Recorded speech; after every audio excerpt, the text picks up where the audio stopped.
What is heart coherence for people that don't know? Okay, so I'll tell you what heart incoherence is first, and then I'll tell you what heart coherence is. So if you're living in stress and you're living in survival, and there's a physiological change in your body when you perceive a threat or a danger in your outer world, or you have the perception that something's going to get worse, and that automatic or autonomic system switches on, and there's an arousal that takes place, and there's a rush of adrenaline, your heart rate starts to increase, and your respiratory rate starts to increase, and blood is sent to the extremities and away from the internal organs, and glucose is being mobilized, and you're getting a lot of energy to run, fight, or hide.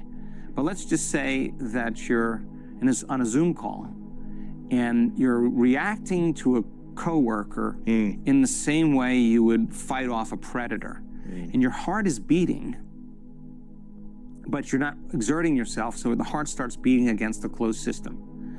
It's like pumping against restricted system. Your body's not moving. Right, and so you're not using that energy. You're not transforming the energy. Right, you're sitting there, you're stepping on the gas and the brake at the same time. Ooh. And the heart's beating against the closed system, and it starts beating very out of order, very erratically, and it starts losing its variability in terms of its beat.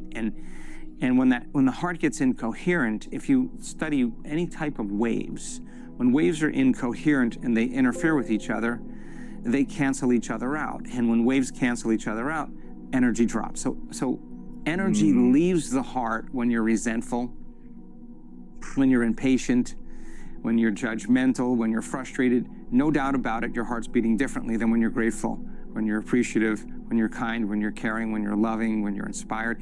The heart is moving out of survival, and we discovered that the heart is the creative center. And when energy moves into the heart, and you're breathing and you're converting your body out of that fight or flight nervous system, that sympathetic system, if you can convert it into the parasympathetic system, that nervous system of relaxation, the heart can come out.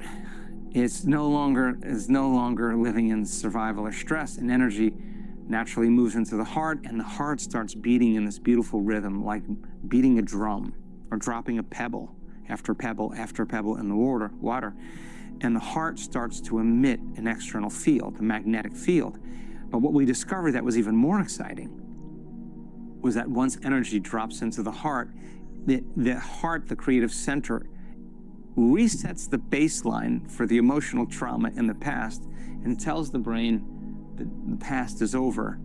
And that's the moment it sends a very strong signal to the brain, and the brain moves into a very creative state.